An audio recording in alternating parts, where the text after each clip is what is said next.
Welcome to our channel. Today we how to install FrenchPod101 easy tutorial step by step clearly.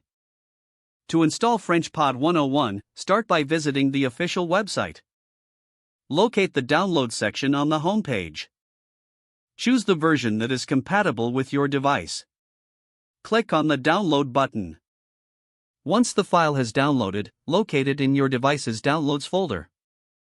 For Windows users, double-click the downloaded file to start the installation.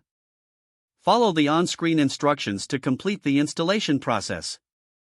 For Mac users, open the downloaded file and drag the FrenchPod101 icon to your Applications folder. After installation, open the application from your desktop or Applications menu. If prompted, create a new account or log in with your existing credentials. Once logged in, you'll have access to a variety of language learning materials.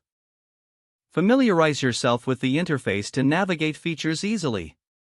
Explore the lesson library to find content that resonates with your learning goals. Adjust settings according to your preferences for a personalized experience. Start your language journey with FrenchPod101 today.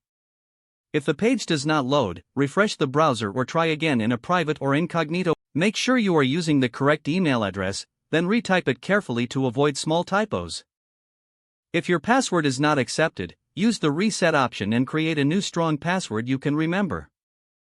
Check your spam folder for verification or security emails, then complete any requested confirmation steps. Enable two-factor authentication if available to improve account security and reduce unauthorized access risk. After signing in, review your profile details so your contact information and settings are accurate and current. If you see an error message, note it down and try again after restarting your device and internet connection. Log out when you finish, especially on shared devices, to keep your account and payment information secure. If the page does not load, refresh the browser or try again in a private or incognito window. Make sure you are using the correct email address, then retype it carefully to avoid small typos. If your password is not accepted, use the reset option and create a new strong password you can remember. Check your spam folder for verification or security emails, then complete any requested confirmation steps. Enable two-factor authentication if available to improve account security and reduce unauthorized access risk. Don't forget to like this video and subscribe to our channel for more step-by-step tech guides.